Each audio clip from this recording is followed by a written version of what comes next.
Então, nosso tema está no capítulo 25 do Evangelho segundo o Espiritismo, que é intitulado Pedi e obtereis, buscai e achareis.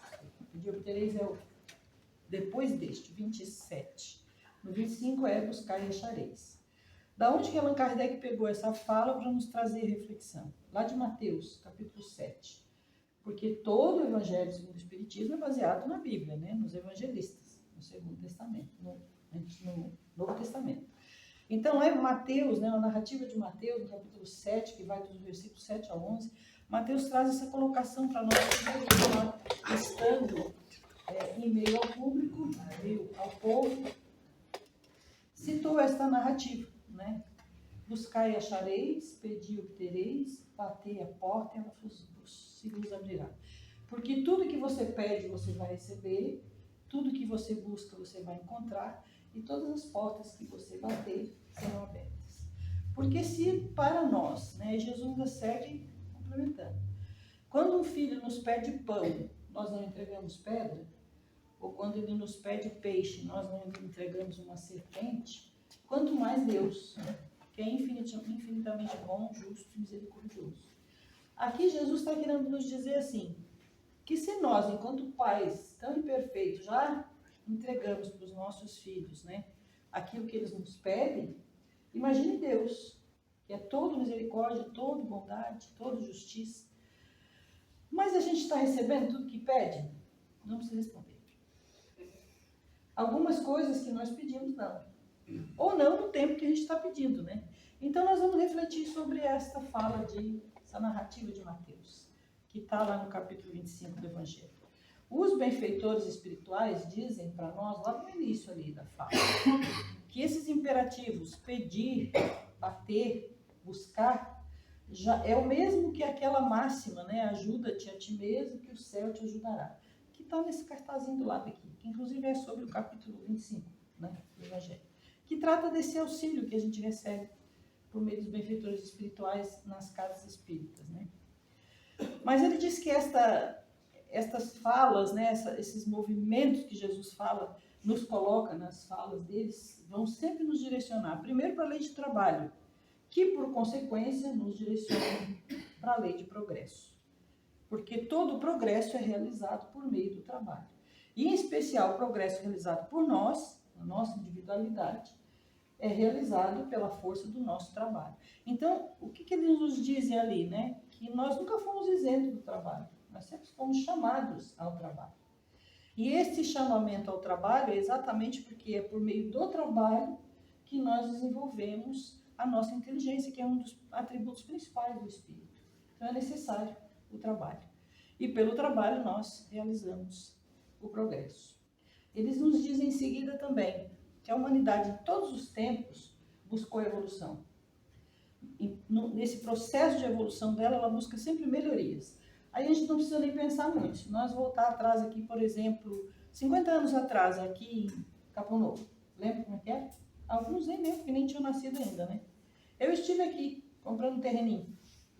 Não comprei. Mas não tinha uma casa aqui nessa cidade. Era o início, era um projeto, né? Tinha a Avenida Paraguaçu ali, ainda meio em construção. Mas nós podemos olhar, por exemplo, o que aconteceu hoje aqui, enquanto a gente estava aguardando, né? Olha isso aqui, essa tecnologia. Eu sou de um tempo que não tinha nem telefone em casa, fixo. Quando tinha, dava briga, porque a conta é muito alta, né? Mas hoje é tão progressivo, né? Esse processo, esse movimento, que às vezes a gente tem até um pouco de dificuldade de acompanhar. Mas os benfeitores não estão falando só desse material, estão falando do progresso também moral nosso. Mas eles dizem que esse é um movimento normal na humanidade. A gente está sempre buscando, pedindo, batendo nas portas, né? Aí Joana de Ângeles vem por meio dessa obra. Eu já falei dessa obra aqui para vocês. É lindíssima, gente. Porque o que Joana faz aqui? Joana tem um trabalho muito bonito. Joana de Ângeles é a mentora espiritual de Divaldo Pereira Franco, né? Que acabou de voltar para casa. Mas ela faz ela organizou todo esse caminho espiritual do Divaldo. Então as psicografias são todas psicografadas para Divaldo. Ela tem muito assim uma vertente de nos conduzir para as áreas da psicologia, porque ela teve muitas reencarnações enquanto psicóloga e psicoterapeuta. Mas esta obra, ela traz sim, ó, Jesus e o Evangelho à luz da psicologia profunda, porque é os movimentos que ela faz, as escritas dela, mas ela trata de cada capítulo do Evangelho, ela traz aqui os 27 capítulos, todos eles estão aqui dentro. Ela não vai falar de todos os itens, mas ela aborda um ponto principal de cada capítulo. Deste capítulo 25, ela fala exatamente sobre a busca.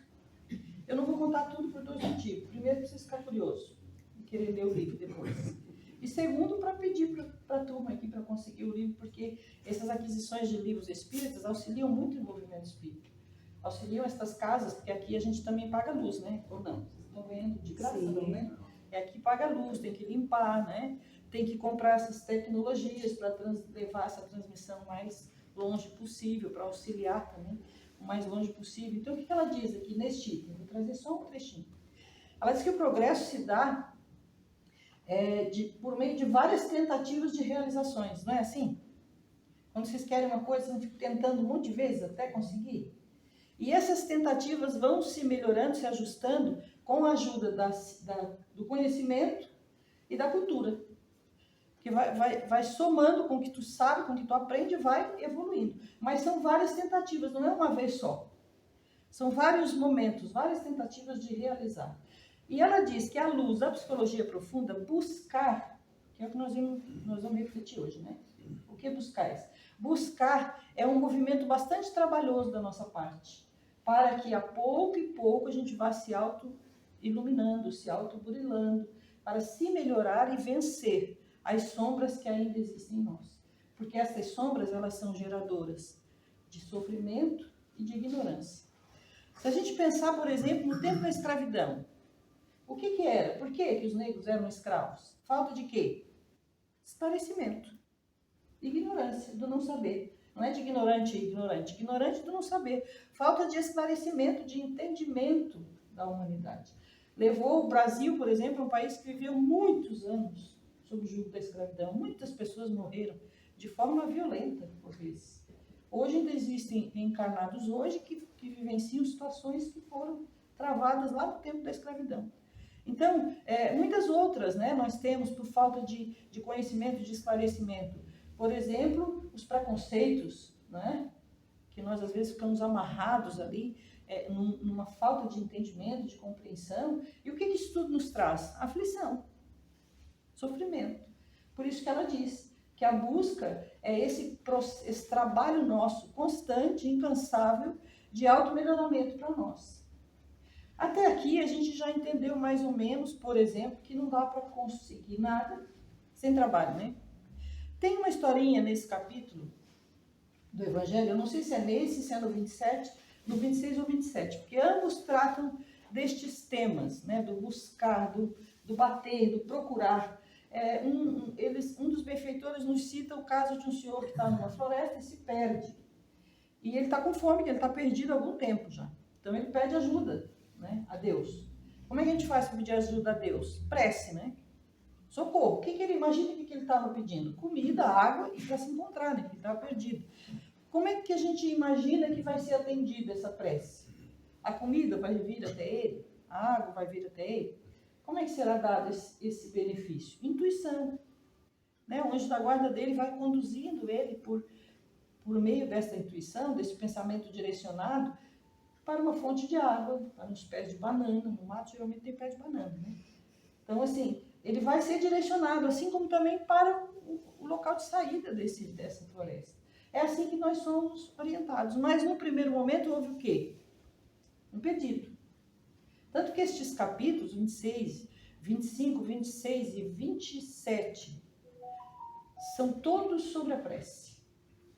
Às vezes a gente se pergunta, por que será tantos capítulos para falar de prece, né? Provavelmente porque está nos faltando esclarecimentos a respeito da prece. E também de como pedir. Talvez nós estejamos ainda um pouco equivocados na forma de como conversar com Deus. Mas a gente vai deixar isso para estudar lá no Evangelho, nos capítulos citados, né? Não temos tempo para abordar esses temas. Mas diante desta compreensão de que é preciso trabalho para conseguir, vamos ficar com uma outra fala. Aqui lembrando de Emmanuel tem uma coleção chamada Fonte Viva. Alguém conhece? Uns livrinhos pequenininhos, assim? Da onde que ele tirou aquela ideia? Na obra Renúncia, que ele ditou para Chico, que é uma das reencarnações dele, ele conta para a gente lá como é que ele teve essa ideia. Foi onde ele conheceu Alcione. E Alcione disse que o Evangelho de Jesus tem que ser tirado os pequenos trechos e refletido a respeito. Baseado nessa ideia, Emmanuel criou esta coleção chamada Fonte Viva. Uma delas é intitulada Caminho, Verdade e Vida. No item 22, o título é O que buscais? Chegamos na nossa reflexão.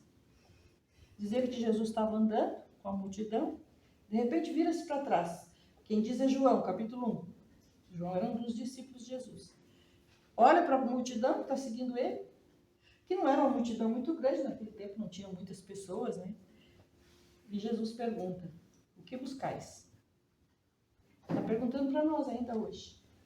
O que nós viemos buscar aqui hoje? Qual foi a nossa intenção? O nosso pedido? Viemos acompanhar a namorada, a amiga, o namorado, a esposa? Viemos ver um amigo, os amigos? Viemos trazer alguma doação?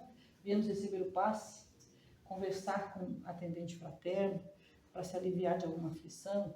O que a gente veio fazer aqui hoje? Mas será que Jesus não sabe o que a gente veio fazer aqui hoje?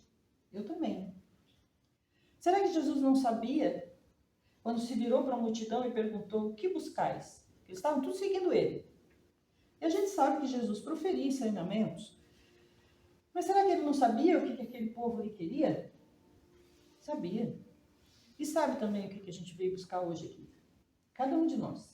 Porque Jesus nos conhece individualmente, espírito a espírito. E sabe que um dia seremos todos puros, de não ter mais impurezas, imperfeições. Ele nos conhece.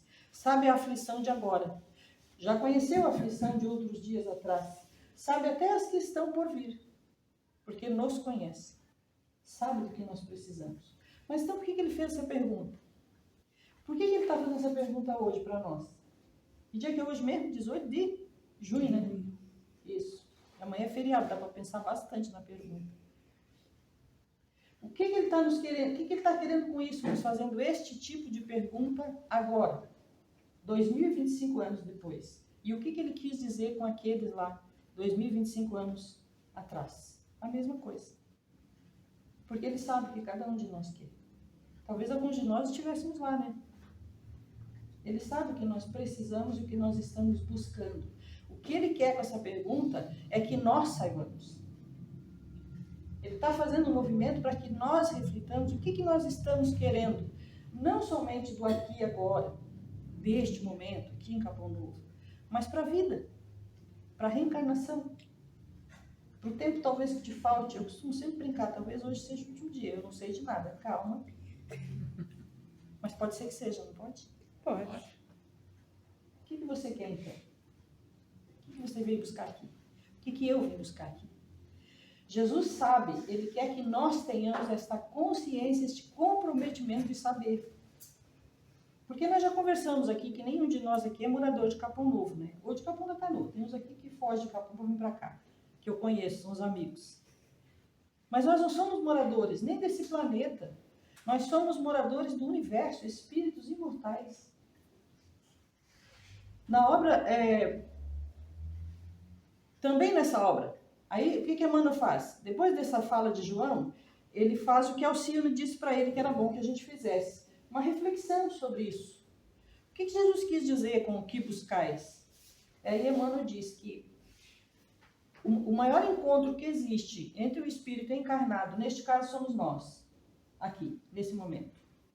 O maior encontro que pode acontecer para nós, enquanto encarnado, é com o Evangelho de Jesus. É o encontro mais importante que existe. E nós aqui já travamos esse encontro, certo? Nós já conhecemos algumas verdades, se não todas, mas algumas já. Por exemplo, fora da caridade... Olha isso. Falei? Sabia? Outra, não faça para os outros aquilo que você não quer que faça para você. Pronto. Outra verdade de Jesus, ensinado lá no Evangelho. Então, este para nós, enquanto encarnados, este foi o encontro mais importante que aconteceu. Mas a pergunta é, O que nós estamos fazendo depois que aconteceu esse encontro? Como aconteceu com Paulo de Tarso, no caminho para Damasco, o que ele perguntou para Jesus? O que queres que eu faça? Então, será que nós já fizemos essa pergunta para Jesus também? Depois desse roteiro que ele nos apresentou, porque o que é o Evangelho? É um roteiro. Mas para que a gente precisa de roteiro? Porque nós temos um destino. E quem conhece o destino, precisamente é Jesus, por isso que ele é o guia. Ele já está lá. E por que ele é modelo? Porque ele sabe como a gente se conduz para chegar lá, mais rápido. Porque chegar lá nós vamos, é lei, não é opcional. Não dá para dizer, não quero. O que dá para dizer, não quero agora. Mas chegar ao destino é lei. Tanto que nós iremos reencarnar tantas quantas vezes forem necessárias. Porque nós chegaremos lá. Não tem uma imperfeição sua que vai resistir ao tempo e às reencarnações. Todas serão transformadas. Que notícia boa, hein? Mas tem uma outra não tão boa, talvez. Vai ser preciso trabalho da nossa parte. Tudo que pedir, você encontrará. Tudo que você busca, você encontrará. Tudo que você pedir, você obterá. Todas as portas que você bater, serão abertas. Mas qual é a porta que você está batendo agora? O que Jesus está fazendo conosco, fazer com que nós reflitamos o que nós estamos buscando. Olha a frase, olha o mandamento maior dele, que a gente já teve encontro, que Emmanuel diz que é um encontro muito importante. Amar a Deus sobre todas as coisas e ao próximo como você mesmo. Você se ama, tem certeza? Não faz para os outros o que... A lei máxima, né? O resumo de tudo. Não faz para o outro o que você gostaria que o outro te fizesse. Você sabe o que você quer que faça para você? Já parou para pensar nisso? O que você está buscando? Que tipo de vida? Como viver? Nós temos uma outra máxima. Fora da caridade não tem salvação. Nestas buscas que você está fazendo, tem a proposta de caridade? Mas não é só de vez em quando, porque a gente já foi informado que a fome é todo dia. Não tem data, nem agenda. As necessidades aflitivas vêm quando menos espera. Então, a nossa disposição de ouvir, como aqui mesmo, nós temos pessoas aqui, enquanto nós estamos aqui conversando, que estão disponíveis para uma conversa, para aliviar aflições. Quando a gente sabe que a aflição vai vir? O que nós estamos buscando? Como nós estamos buscando? Este é o questionamento de Jesus. Já na obra Pensamento e Vida, a até já trouxe aqui para vocês, lá no item chamado Humildade, é muito linda essa obra, porque é o pensamento na nossa vida. O pensamento junto da nossa família, junto à sociedade, junto a nós mesmos, junto ao que a gente está aprendendo, a nossa profissão, o nosso pensamento. Como é que o nosso pensamento interfere nesses pontos da vida? E aí tem um item chamado humildade. E Emmanuel diz assim para nós. Emmanuel todo mundo conhece, né? Eu acho. Mas rapidinho vou dizer quem é. É o mentor espiritual do Chico Xavier. Esteve sempre com ele, desde novinho. E deixou para o Chico, junto com outros amigos espirituais, mais de 400 obras psicografadas para nós. Para a gente ler, para a gente estudar. Olha uma fala no início da nossa conversa aqui, de Joana de Ângeles aqui. Progresso se dá por meio de tentativas, diversas tentativas, que vão se aperfeiçoando, que vão se concretizando por meio da educação e da cultura. O que significa isso? Que tem que estudar, não é? Não foi divulgado aqui, grupo de estudo? Gente, estudo, trabalho, eu fico tão feliz de ver isso, vocês não fazem ideia. Isso é tão bonito de ver pessoas, porque eles não... A única coisa que eles estão fazendo, saindo das suas casas, vir para cá, porque eles vêm para aprender, vêm para fazer um trabalho bom, mas eles vêm também para trabalhar para Jesus. O chefe aqui é bom, viu? Porque trabalhar para Jesus não é coisa fácil, não. É exigente. Inclusive, a gente precisa estudar, né? Porque não pode ser de qualquer jeito. Por isso que Jesus sempre nos movimenta, nos coloca no processo de movimento. E aí, lá nesse item humildade da obra Pensamento e Vida, Emmanuel diz assim, que nós estamos despreocupados com a nossa condição real. Despreocupados. Qual é a nossa condição real? Qual é o seu nome? Rodrigo. Não é. Só está. Ainda bem que tem um povo que me ajuda a confirmar, né? Ele só está. O que ele é de verdade mesmo? Espírito imortal. Não vai morrer nunca. Nunca vai morrer. Mas não é só isso. Está num programa de evolução. A reencarnação dele é um planejamento lindíssimo, extremamente arquitetado, porque é uma organização divina. É Deus que organizou. E está sob o comando de quem aqui no nosso planeta? Jesus. Com a organização e o trabalho de quem? Espíritos benfeitores, mais evoluídos que nós. Aqueles que não são, estão porque vão aprender junto conosco. O que o Rodrigo é, então? Morador da onde mesmo? Do universo. O que será que ele está buscando? Ele não vai contar para nós. Mas o que Emmanuel diz é que precisariam ser, se nós estivéssemos valorizando mesmo esse grande encontro que nós tivemos com as verdades de Jesus, com as verdades que constam no Evangelho, virtudes que iluminem este espírito imortal que ele é. Estar aqui trabalhando com essa turma que vocês viram, que tem um movimento, né? É gente que te recebe lá, é gente que sai numa portinha escondido, nem sabe o que está fazendo, é um que te convida para grupo de estudo, é outro que fala de que vão rezar agora pela nação inteira. E aí você se pergunta, eles são os melhores? Não. Eles são eles. Fazendo um trabalho que só vai repercutir para quem? O espírito. Porque não ganha nada material fazendo isso aqui. Só o espírito está ganhando. Aí tem pessoas que dizem, mas se tu não está de bom humor, não está bem, não está feliz, não vai lá e faz. Eu costumo dizer nos grupos de estudo, vai lá e faz, porque a fome só vai passar se tu levar o quilo de arroz. Então, se não der para levar com amor por enquanto, leva 100. De tanto tu levar, uma hora tu vai levar com amor. É o exercício da caridade. É o exercício. Mas o que Emmanuel nos questiona neste item é que ele diz que por que nós estamos despreocupados com isso? Porque quando nós hoje não chegar em casa, como amanhã é feriado, a gente pode ficar um pouquinho mais tarde para dormir, né? Ao invés de a gente assistir um seriadinho, que era o que eu ia fazer. O que a gente vai fazer? Vamos olhar no espelho e vamos olhar assim, o que eu ando buscando? É para a pessoa que eu estou vendo ali no espelho ou para o espírito imortal que eu sou? Que já tem uns bilhões de anos e ainda vai viver trilhões, quadrilhões de anos. Onde é que está essa busca? Vou olhar na lista. Eu quero comprar um carro novo, vou pagar minhas dívidas. Alguém aqui em Capão Novo tem dívida? Não, né? É só Capão. Que o povo é disciplinado financeiramente. Vou comprar uma casa nova, comprar uma bicicleta nova, vou mudar de emprego. Não, mas está faltando alguma coisa aqui. Para quem? Para o espírito imortal que eu sou. Porque se você se projetar para 500 anos, tudo isso que está na lista não vai existir mais. Nem o corpo. Porque você vai reencarnar, mas o corpo não vai ser o mesmo. Vai ser outro. Talvez até para os homens mulheres, para as mulheres homens. O espírito precisa vivenciar os dois lados, ou todos os lados que forem possíveis, que forem necessários para a sua evolução. Então, a nossa reflexão desta noite é exatamente sobre isso. O que nós estamos buscando? Emmanuel ainda diz algo mais nesse itemzinho lá do Caminho, Verdade e Vida, intitulado O que buscar? Está lá no item 22, se quem quiser buscar depois.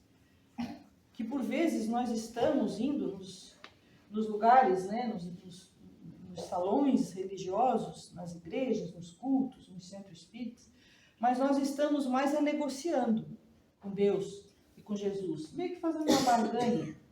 Me ajuda nisso que eu faço isso. Como a gente já foi habituado a fazer em muitos anos de nossa existência.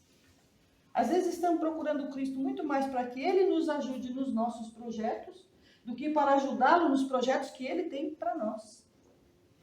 Porque quem nos conhece é Ele. Nós não temos o conhecimento nem de nós mesmos, mas de um dos outros. E às vezes a gente se dá o direito de julgar, né? Fulana não sai da igreja, mas sai já fazendo bobagem. E nós estamos ali, apostos para observar as condutas alheias. E as nossas ficam para depois. Retardando um movimento que é muito necessário para todos nós. Quando Joana nos diz que buscar é um processo de um movimento de muito trabalho, de autoburilamento, significa, ela está dizendo para nós que buscar é um movimento de ir na direção de se melhorar. Mas se nós não sabemos quem somos e o que não está muito bom em nós, como é que a gente vai buscar melhora? O que você está buscando? O que não está bom ainda? Não me perguntem isso, porque é capaz que eu responda e vocês vão embora, não vão dar atenção a nada do que eu estou falando. Então, o primeiro movimento é o autoconhecimento, quem eu sou, o que não está bom em mim ainda. Porque por vezes nós ficamos tão presos na ação do outro para conosco, que nos esquecemos de observar a nossa ação da ação do outro para conosco, entendeu? Joana diz isso, Joana de Ângeles. Muito mais importante do que está te acontecendo, daquilo que tu está magoado, está ferido, está decepcionado, está bravo, o que é natural, que é um sentimento. Quando você ressente que não é bom, que você cria uma ligação com essa pessoa, e aí começam os processos de obsessão, que não vem ao caso aqui, temos que ter uma outra palestra, né? Mas de onde que nasce as obsessões? A falta de perdão. Acha que Jesus ia pedir perdão por quê? Porque é bonito? Não, porque liberta. Porque emitir falta de perdão, raiva, rancor, ressentimentos, aprisiona aquele que emite com o que recebe. Todos os processos de Jesus eram de libertação. Por isso que ele pede esse movimento de perdão. Então, o que ele está nos dizendo aqui é que se não há esse trabalho de autoconhecimento de nós mesmos, nós estaremos sempre envoltos com as dificuldades alheias, com o que o outro precisa, esquecendo dessa proposta que sempre foi a máxima de Jesus. Amar a Deus, que veio amando de Deus, né? E ao próximo como? Tem que passar por aqui. Então, se você não se entende, não tem caridade para contigo mesmo, não tem tolerância, não tem paciência, como que você entrega o que não tem? Por isso esse movimento de Jesus. Por que ele fala para nós no mandamento maior, faz para o outro o que tu gostaria que o outro te fizesse? Porque ele está nos convidando, o que tu quer para ti? Ele não está... eu fiz esse teste no grupo de estudo nosso de segunda, eu tenho um segunda e um sábado, né? O de segunda é mais avançadinho, o de sábado é como aqui, né? É mais dos iniciantes. E nós estudamos essa fala de Jesus, faz para o outro o que você gostaria que o outro te fizesse. Mas eu nunca peço para explicar o que entendeu, porque isso é de cada um. Eu peço para dizer o que você sentiu quando leu isso. Para onde que tu foi? Qual foi o teu sentimento? Porque a proposta de Jesus é, se tu não pode fazer para o outro o que tu não quer que o outro faça para ti, tu precisa saber o que tu quer que o outro faça para ti. O que tu quer? O que tu está buscando? Porque se tu não sabe, como é que vai esperar do outro? Como é que vai fazer para o outro? Se tu não sabe o que quer para você, como é que você vai fazer para o outro? Se a proposta é fazer o que tu quer para ti, para ele. Jesus fazia movimentos intrigantes, né? Mas em especial, movimentos de pensamento, de reflexão, porque ele nunca desprezou um dos maiores atributos do Espírito, que é a inteligência. Por isso que a doutrina espírita é denominada fé raciocinada. Você não crê porque eu digo. Você não crê porque os colegas aqui da Casa Espírita dizem. Você crê porque sabe agora. Você compreende. E compreende mais ainda quando estuda, né? Porque daí conversa, dialoga, constrói um entendimento. Porque cada um traz a sua colaboração partindo das suas vivências, da maneira como conduziu a sua vida até aquele momento. Nosso tempo acabou, mas a nossa reflexão não. E nem a pergunta de Jesus. O que buscais? Vou ler um trechinho para deixar vocês curiosos para a gente finalizar o nosso encontro. Diz assim: a conscientização da imortalidade, portanto, é de relevante importância para a busca. Qualquer coisa que você busque, tem que ter essa consciência clara de que você é um espírito imortal. Precisa haver, nessa listinha de busca, virtudes para este espírito, porque ele nunca mais vai morrer. E ele tem um projeto de evolução a construir. Ele tem um destino. O ser real nunca se detém no crescimento interior, sempre aspirando por maiores conquistas. Isso já vem conosco. Desse modo, a lição proporcionada por Jesus em grande desafio à criatura humana é um desafio para nós. É um grande desafio. Permanece como diretriz que não pode ser retirada do comportamento espiritual do ser. Buscai e achareis. Muito boa noite, obrigado pela atenção. Até a próxima.